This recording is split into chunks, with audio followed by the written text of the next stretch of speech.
안녕하세요. 저는 사연을 들려주는 것에 빠져있는 30대 여성입니다. 현재 30살이며 살아가면서 회사에서 열심히 일하고 있어요. 최근에 어머니가 수술을 받아 입원했을 때 이곳을 발견하게 되었고, 그때부터 열심히 이야기를 듣고 있습니다. 예전에도 몇 가지 사건을 겪으면서 이곳에 이야기를 보내보고 싶다는 생각을 했었는데, 최근에 벌어진 사건으로 인해 이야기를 전하고 싶어졌습니다. 어린 시절 우리 집은 평범한 집과는 조금 다른 분위기를 품고 있었습니다. 아버지가 아닌 엄마가 집안의 가장 역할을 맡아서 일했던 것이 특징적이었죠. 아버지는 제가 태어난 후 일을 하던 곳에서 크게 다친 뒤로 거동이 제한되어서 그 후로는 엄마가 가장으로서 역할을 하셨습니다. 엄마는 아버지 대신 일을 하며 돈을 벌기 위해 어떤 일이든 감수하셨죠. 그러면서 가정일 모든 것을 혼자 맡아서 해야 했습니다. 엄마가 얼마나 힘들게 살아가셨는지 이해할 수 없을 만큼 많은 것을 해내셨습니다. 가족들을 무척 사랑하시는 엄마는 바쁜 일상 속에서도 작고 큰 가족 행사와 함께하는 것을 다양하게 챙겨주셨습니다. 제가 전해드리는 이야기는 기념일을 모두 놓치지 않고 챙겨주시는 분이라서 조금 피곤하고 바쁘셨을 텐데도 생일을 있거나 중요한 학교 행사에 빠지지 않으신 것이 정말 대단하시다는 얘기예요. 하지만 제가 고등학생이 되었을 때 아버지께서 세상을 떠나셔서 가족이 어려움을 겪는 시기가 있었지만 다행히도 빠르게 정상을 되찾으신 엄마 덕분에 저는 공부에만 집중할 수 있었어요. 아버지와의 추억은 많지 않았지만 친구를 만날 수 있어 기쁘게 생각하며 자라왔어요. 학창시절도 열심히 공부해왔던 덕분에 공립대에 입학할 수 있었고 장학금을 받아가며 졸업까지 잘 마칠 수 있었어요. 대학을 다니면서 부담된 엄마의 것을 덜어드리고 싶어 취업을 목표로 삼았고 졸업 전에 이미 입사도 확정했습니다. 그런데 회사 생활 도중에 만난 남자와 안정적인 연애를 하다가 결혼하기로 마음 먹었어요. 평범한 우리 집과는 다르게 남편 가족은 좀 여유로운 편이었어요. 남편과 함께 살던 저는 아버지가 일찍 돌아가셔서 남겨준 재산 덕분에 돈 걱정을 하지 않아도 되는 편안한 삶을 살았어요. 남편은 성격도 좋고 배려심이 많아서 결혼 생활에 큰 걱정이 없었지만 한 가지 고민거리가 있었어요. 시모는 결혼 전부터 실수를 자주 저지르는 습관이 있었는데 이는 남편뿐만 아니라 저에게도 상처를 주곤 했어요.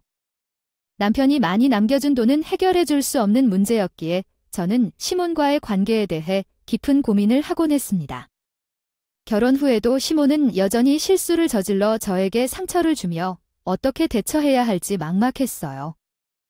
그러던 중에도 저는 어린 시절의 상처로부터 벗어나지 못하고 있었지만 남편은 그것을 이해해주고 공감해주기에 더욱 고마웠습니다. 혼자 벌어들이는 시몬의 모습은 대단한 것 같지만 그 안에는 상대방의 마음을 생각하지 못하는 모습이 있었어요. 결국 시몬은 자신의 실수로 인해 지속적인 갈등을 야기했지만 우리는 서로를 이해하고 존중하는 방법을 찾아가며 결혼 생활을 이어가기로 했어요. 음식 관련 이야기와 부자의 재산 관련 이야기를 포함한 내용입니다. 시몬이는 살아남을 수 있음에도 돈에 지나치게 집착했습니다. 자기 주머니에서 돈이 빠져나가는 것을 끔찍하게 생각하고 남의 물건을 무료로 산 것처럼 즐겨했습니다. 어느 날부터 우리 집에 있는 물건들이 하나 둘씩 사라지기 시작했어요. 작은 물건이나 쉽게 잃어버릴 수 있는 것이라면 무심코 지나갈 수도 있는데 결혼 선물로 받은 비싼 그릇들과 내가 큰 마음 먹고 사준 값비싼 보석류나 가방 같은 값어치가 있는 물건들이 사라지고 말았어요. 요즘 세상에 집에 도둑이 든 것은 아니겠지만 처음에는 다른 곳에 두거나 간혹 물건을 잃어버리는 일이 아닌가 생각했습니다. 그러다가 유독 어머님이 우리 집에 오신 다음 날부터 물건들이 사라진 것을 알게 되었어요. 시어머니를 의심하는 것이 불편했지만 혹시나 해서 물어봤죠. 어머님, 혹시 전에 우리 집에 오실 때 물건을 가지고 가신 적이 있으신가요?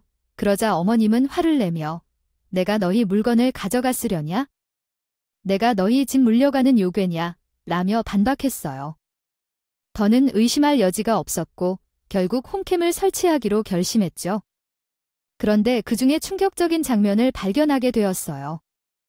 화면에는 시모가 아무도 없는 우리 집으로 들어와서 침실에서 무언가를 들고 나가는 모습이 찍혀 있었어요. 핸드폰 하면 당연히 나왔다. 당황해서 급히 시모에게 전화했다. 어머니, 혹시 지금 어디 계세요? 왜 이러시죠? 내가 집에서 다른 곳에 있을 리가 있나요? 아니요, 오늘 저녁에 음식 좀 사다 주려고요. 방금까지도 집 안방에 계셨던 시모가 갑자기 화를 내며 물건을 가져가는 것을 듣고 결국 그날 저녁 시댁에 가서 카메라에 찍힌 장면을 보여주었습니다. 어머니, 이거 봐주세요. 솔직히 말씀해 주세요. 지금껏 집에서 없어진 내 보석 가방들은 다 어머니가 가져간 거죠? 뭐라고? 넌 어려운 소녀처럼. 뭐냐 이게? 아니, 언제 찍힌 건데요? 여기서 물건을 가지고 나오신 거 맞으시죠? 왜 제 물건을 가져가시는 거죠? 그리고 그 물건들은 다 어디 있죠? 넌 도둑년이래. 뭐야. 이런 모욕을 가하려고 창치를 설치해서 내 존엄성을 해치는구나. 그래, 난 단지 안 쓰는 물건 몇 개 가져갔을 뿐이야. 괜찮잖아. 그래도 아끼는 것들인 거 아니냐? 그렇다면 그 물건들을 가져가서 다 파는 거야? 그래. 그러니까 다시 살 돈만 주면 돼. 그건 또 그렇지만 이런 식으로 나의 명예를. 요즘 며느리들은 정말 나가는 게 쉬운 것 같아요. 제가 증거를 드리면서 말해도 발뺌하지 못했어요. 오히려 사과를 하러 갈 때마다 망신을 주더라고요. 시모는 마지막까지 자신이 뭘 잘못했는지 모르는 것 같더라고요. 결국 남편이 알게 되면서 사과하고 잃어버린 물건을 다시 사주겠다고 했지만 결국 다 같은 지갑에서 나가는 건데요. 그래서 신모에게는 원래 물건의 절반값 이하의 돈을 받고 마무리했어요. 신모 남편은 진심으로 용서를 받기 위해 노력했지만 아들은 여전히 정신을 못 차리는 것 같더라고요. 어느 날 날씨가 좋은 주말, 데이트 준비를 하고 있을 때 현관 앞에서 시몬을 만났어요. 캐리어를 2대나 끌고 있는데 왜 젖음을 풀어야 하는지 모르겠더라고요. 말을 걸었지만 시몬은 온몸에 무릎이 있다고 하더라고요. 나가니까 시몬이 물을 마시고 있었어요. 여행에서 돌아온 남편은 놀랐고 우리 둘은 이상한 일이 벌어지는 것을 지켜보고 있었어요. 하지만 물론 그 이유는 나중에 밝혀질 거예요. 남편이 부인에게 충격적인 말을 했습니다. 아유, 이제야 살 것 같네. 아, 근데 너희 청숙이 멀었으냐? 이건 물맛이 우리 집만 못한데. 이제 같이 살려면 입맛도 맞춰야 할 텐데. 사탕 장정수기부터 바꿔야겠다. 근데 그게 무슨 말씀이세요? 같이 살다뇨.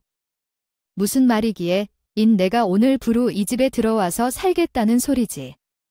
내가 너희 고생안 시키려고 전부 거운 캐리어를 2개나 직접 여기까지 끌고 와 짠 네 어머니, 집은 어떻게 하시고요? 그렇지, 오늘 다른 사람이 이사 들어왔잖아. 그지, 저번에 좋은 가격에 팔았다.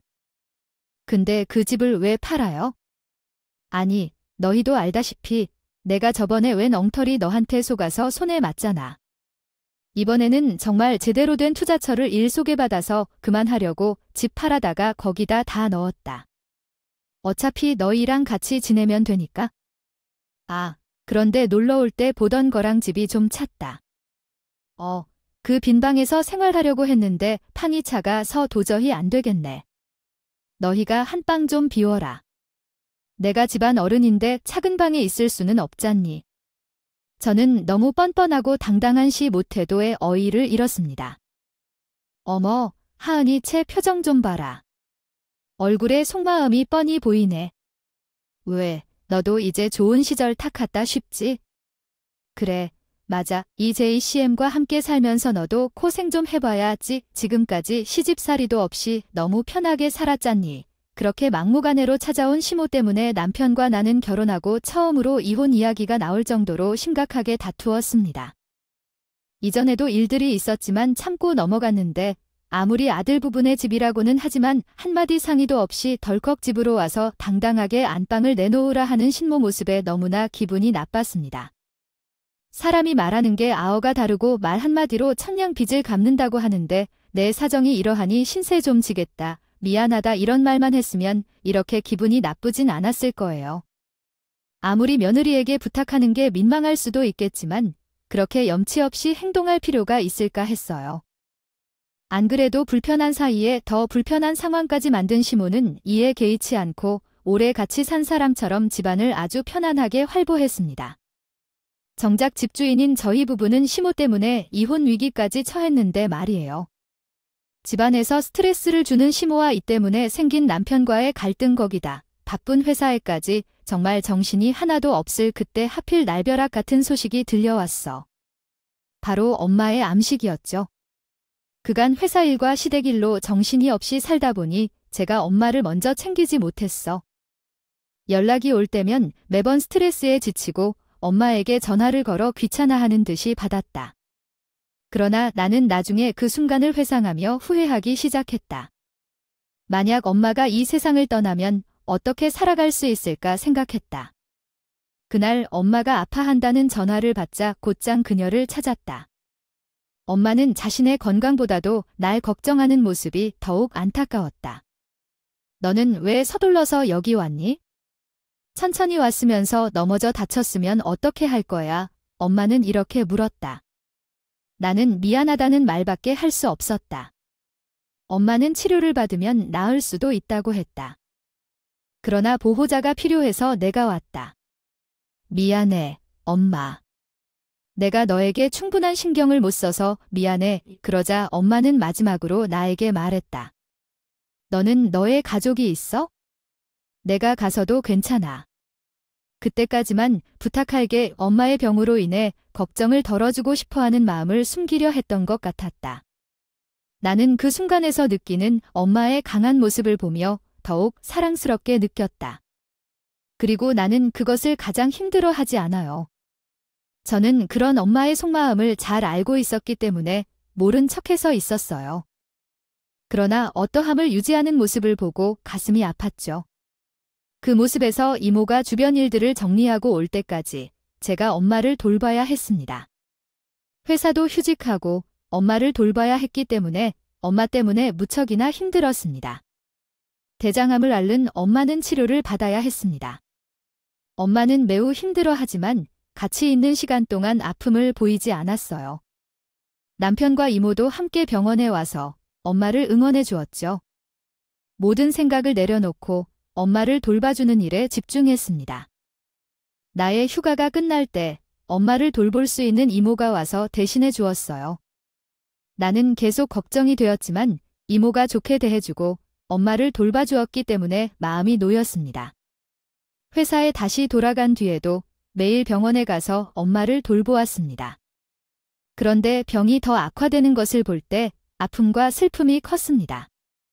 무서웠지만 정말 사람 피를 말려 죽이는 병 같았습니다. 엄마는 항암 치료를 바꾸고 오신 다음에는 쭉 한 숟가락도 먹기 힘들어 하셨고 앞에 있는 작은 공원 도는 것도 힘들어 하실 만큼 일상생활에 큰 지장을 받았어요. 항암 치료하면 먹는 게 더 중요하던데 고통이 심해. 어떤 음식이든 받아들이지 못하는 엄마 때문에 걱정하는 제 속만 까맣게 타들어갔죠. 그래도 저는 어떻게라도 엄마를 위해 하고 싶은 마음에 암에 좋다는 몸에 활력을 준다는 재료와 음식은 전부 다 사와서 엄마에게 한 입이라도 먹이기 위해 노력을 하였습니다. 제 노력을 알아주는 엄마도 항암 치료 후 속이 역한 걸 억누르시고 정성이 든 제 음식을 먹어보려 노력해 주셨고요. 덕분인지 항암 치료를 받으면서 전의 도암 크기도 더 이상은 진행이 되지 않았어요. 상황사항 당장의 수술은 할 수가 없었지만 항암으로 크기만 줄인다면 바로 수술을 할 수 있었기에 당시 하고 있던 항암 치료가 매우 중요했죠. 그나마 이모 덕에 제가 숨통을 트고 큰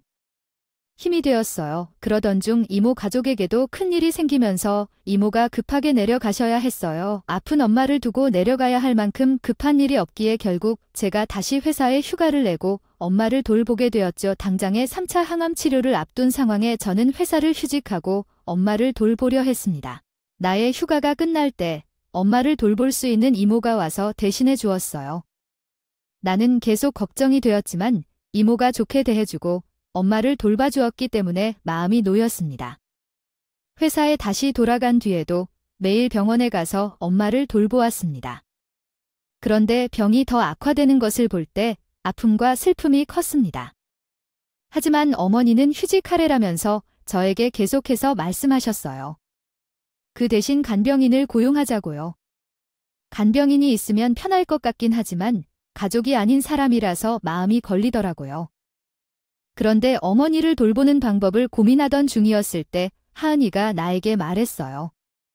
요즘 사돈을 돌보는 일이 얼마나 힘들겠지. 내가 더 걱정하게 되고 그러더라고요.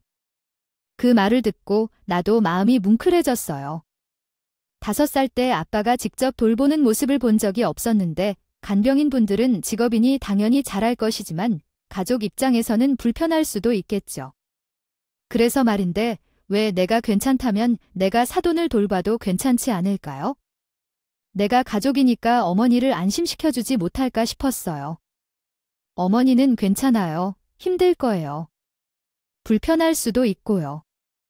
하셨지만 사돈을 함께 돌보면서 서로 도와주고 지내면 더욱 더 돈독해질 것 같았어요. 그런데 나는 우리 남편을 얼마나 잘 돌봐야 하나 고민이 되었어요. 그렇지 말 건 못해도 경험이 있는 나는 어머니의 부탁을 거절하지 않겠다고 결심했어요. 어머니가 힘들어 하시는데 도와드리고 싶어서 그러는 거예요. 좀처럼 나의 걱정에 신경 쓰는 어머니가 미심쩍한 표정을 지었어요. 그 당시 저도 많이 피곤하고 힘든 상태여서 어머니와 이모의 걱정에 먼저 손을 내밀어주는 어머님의 손을 밀칠 수 없었어요. 어머니가 병으로 이해를 못한다. 가족 한 명이라도 도와주는 것이 가족으로서 당연한 것이니까요. 여기에 항암 치료를 받을 때와 받은 후에 도움이 필요했음에도 그 사이에 무엇이 있을까 고민했어요. 더군다나 위기 상황에서는 가족이 힘을 합쳐야 하는데 이렇게 도와주시는 것을 보니 제가 어머님을 지금까지 너무 비판적으로 봤다는 생각이 들었습니다. 어머님도 제 회사 걱정에 먼저 신경 썼는지 이모의 제안을 조금은 고민한 뒤 받아들였죠. 그래서 어머님과 이모를 대신해서 어머님의 항암 치료를 지켜드리게 되었습니다. 처음에는 불안했어요. 회사를 마치고 어머니를 몰래 살피러 갔지만 어머님과 시모는 사이좋게 웃으며 이야기를 나누며 지내고 계셔서 안심했어요. 시모는 진정으로 걱정했고 섬세한 배려를 보여주어서 저도 어떤 방식으로든 도와주고자 마음먹었어요. 평소에 갖고 싶은 것도 많으신 분이라 무엇을 사드려야 하나 싶어 고민을 하고 있었죠. 어머니 많이 힘드시죠? 감사해요. 제가 어머님 덕분에 그래도 한숨 돌리고 있어요. 그래서 제가 감사한 마음에 보답하고자 하는데 필요한 건 없으세요? 아픈 사람이 옆에서 시중되는 게 보통 일이 아니다. 그나마 내가 우리 남편 때문에 해본 적이 있어서 이렇게 등수를 크게 차라는 거지. 안 그래도 내가 노력했고 말 좀 하려고 했는데 너도 알다시피 내가 이러고 있을 사람은 아니지 않니?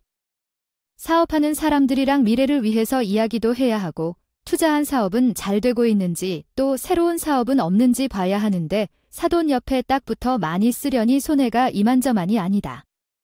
그게 뭔지 알아. 그러니 다른 선물을 준다고 생각하면 되니까. 간병비 말씀하시는 거죠? 그럼 얼마나 드려야 할지 또 가족 간에 함께 지내며 서로를 위해 케어하니까 그냥 네 말처럼 정성에 대한 보답 정도지. 내가 있어서 즐겨하고 좋아하고 평범한 간병인들보다도 일을 잘한다고 생각해서 하루에 20만 원 정도면 되지 않을까? 근데 2만 원씩 하루에 받아요. 엄마점의 간병인들도 주중에 15만 원 미만을 받아요. 또한 제 엄마는 활동 능력도 좋고 그냥 옆에서 보는 정말 간단한 간병인인데 그렇게는 안 돼요. 내가 전문 간병인보다 심리적으로 훨씬 낫다고 말해도 비교를 해야죠. 맞아. 내일부터 나가 간병할게요. 엄마를 잘 챙겨주셔서 감사해요. 아니, 엄마가 병 올모스트 중요한 거예요. 끝까지 같이 있어주는 게 중요한 거예요. 돈이 중요한 게 아닌데 적절한 비용 지금까지 정말 감사해요. 하지만 다른 간병인과 비교할 때 1급을 부른대요. 형편상 돈 계산을 할 수 없었어요. 그럼 11일 간병인 비용을 5일 간격에 겨우 좋아해요. 그리고 동계에 사는 따로 해야 했죠. 그래서 고마워하면서도 내가 1급까지만 계산하기로 했어요. 그런데 큰 돈을 벌 수 없어서 조급해졌어요. 그리고 젠모가 협상을 시작했고 처음부터 요청했던 어처구니없는 금액을 점점 낮춰요. 결국 적당한 금액을 합의했어요. 또 집에 머무르게 되었어요. 그리고 그 아들이 눈을 크게 떠서 적당한 것을 가져다 주는 거야. 너 정말 고맙다고 해야 해. 대신에 지금까지 일한 건 나도 양해 못하겠어. 아까 말한 금액으로 계산해서 줄이는 거다. 한 푼이라도 더 받아야 하겠다고 생각해. 자리를 일어서서 저에게 전해주는 게 못해서 직접 계산을 한 종이를 손에 쥐어주는 거야? 그런 작은 일이 끝나고 나서 그 후로는 특별한 일이 없었고 한동안은 평범한 일상을 보냈어요. 엄마는 힘든 항암 치료를 잘 버텨가며 계속했고 병원에 처방과 치료를 받으러 왔다 갔다 했어요. 엄마 옆에 시부모가 감당을 하고 있지만 나도 자식이므로 따뜻한 마음으로 매번 병원에 있는 엄마를 찾아가 시간을 보냈습니다. 그러던 중 엄마가 받아야 하는 총 12차 항암 치료 중 11차를 마치고 두 번째 치료를 받을 때였어요. 거의 다 마무리되는 시점에서 마지막까지 신경 쓰고 싶었는데 회사 업무 때문에 나는 너무 바쁘게 되었습니다. 그동안 엄마의 병원 치료로 회사 동료들도 많이 이해하고 배려해 주어서 그때는 차마 엄마에게 갈 수 없고 일에 전념하게 되었어요. 직원 몇몇이랑 함께 회사에 남아야 할 일까지 하고 있을 때 엄마로부터 전화가 왔습니다. 아들아, 미안해.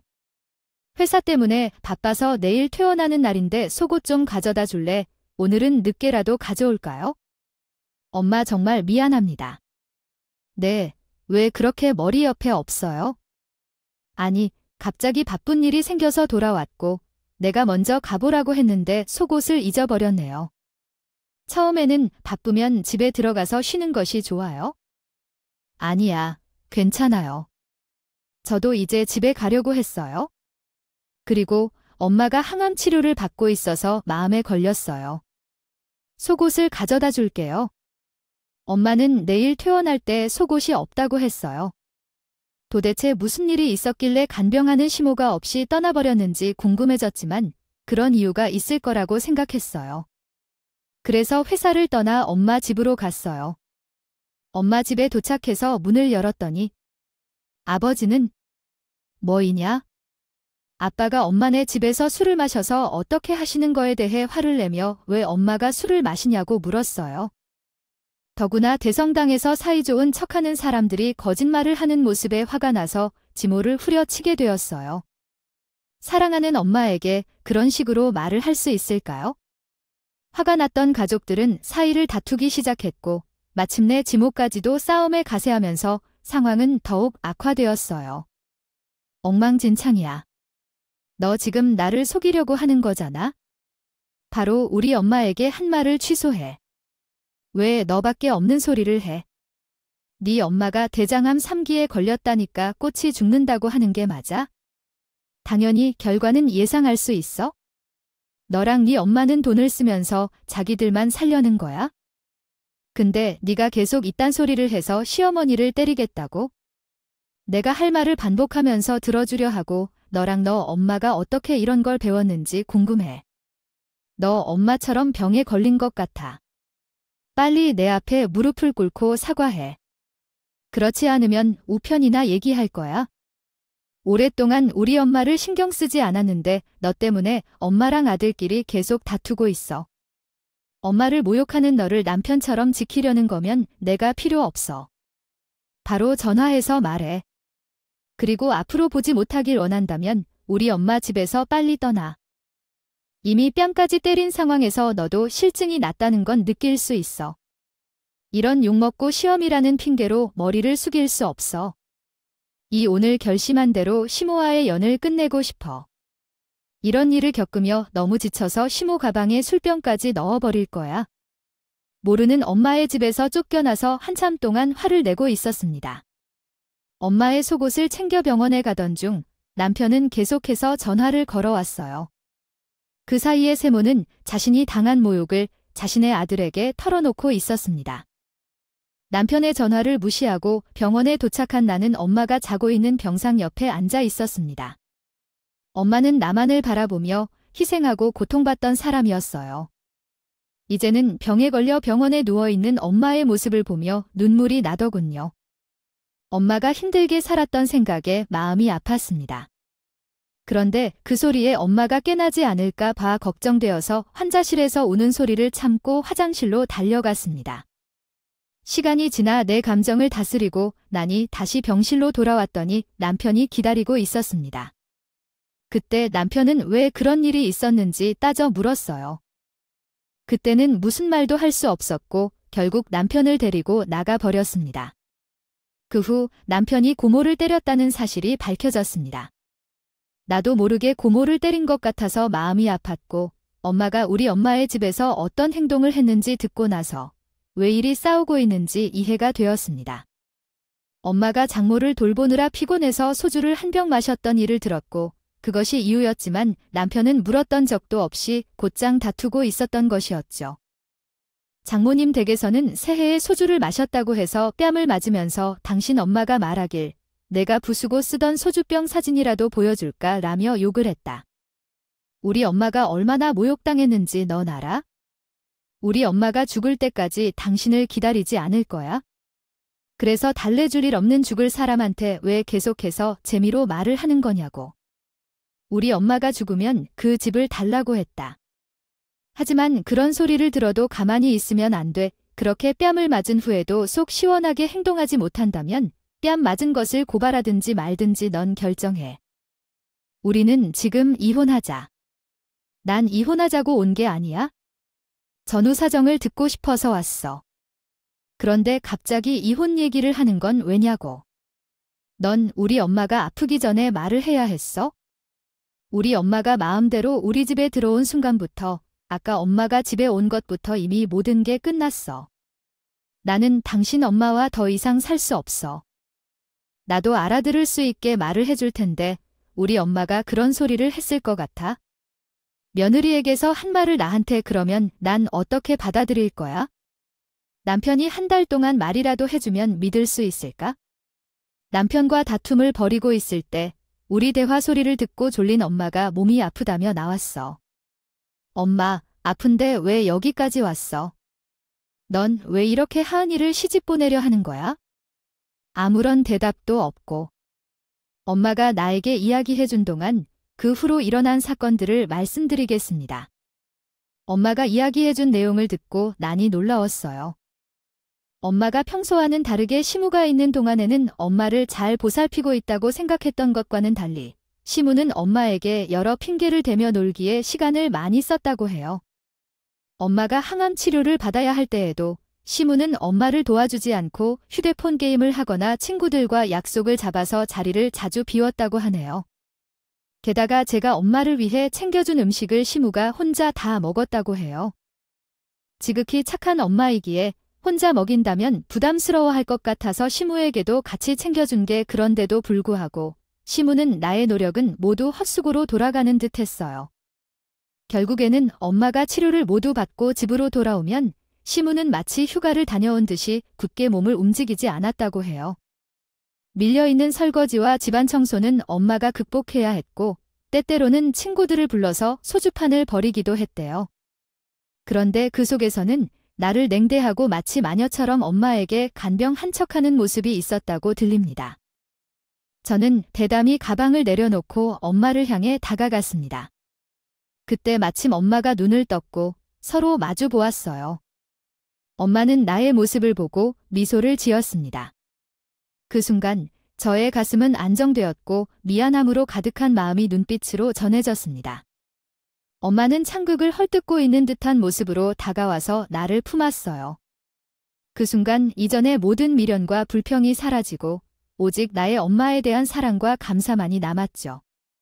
그리고 저희 가족은 서로를 이해하고 용서하는 마음으로 더욱 가까워지기 시작했습니다.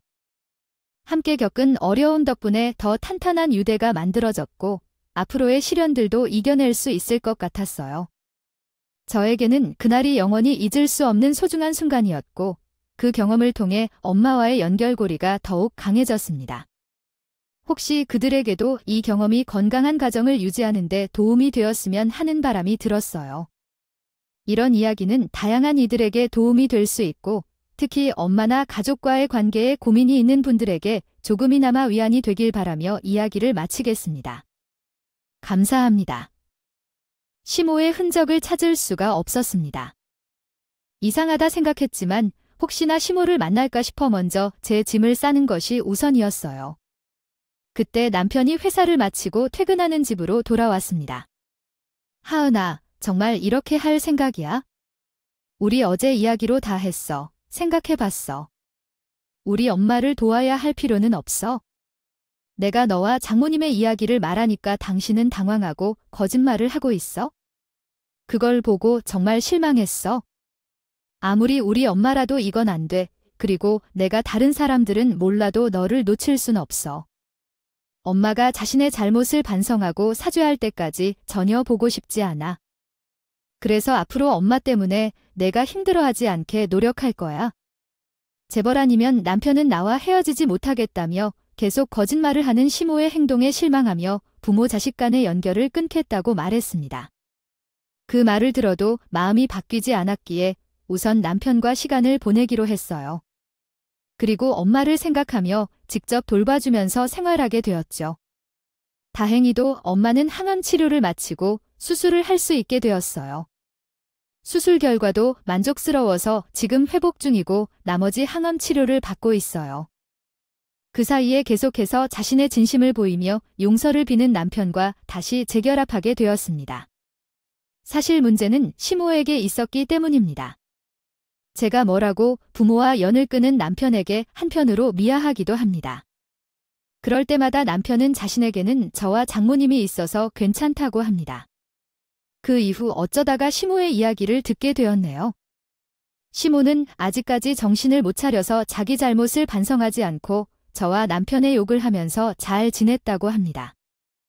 운이 좋은 사람인지 마지막에 투자한 사업으로 예전만큼은 아니지만 혼자서 먹고 살 수 있는 정도인 것 같다는 말을 듣게 되었습니다. 망하더라도 아마 평생 볼 일은 없겠지만 우리한테 빌붙으리라도 괜한 연락이 오지 않게 혼자 잘 먹고 잘 살았으면 합니다. 그리고 엄마는 이제 완치의 마지막 단계라 몸도 많이 회복한 상태예요. 완치 판정을 받으면 우리 가족 다 함께 많은 추억을 쌓으러 다니려고 합니다. 코로나 사태도 많이 좋아한 주 여행 다니기 딱 좋을 때다 싶네요. 여러분들도 항상 건강 관리 잘 하시며 가족들과 좋은 추억 많이 쌓으시길 바랍니다.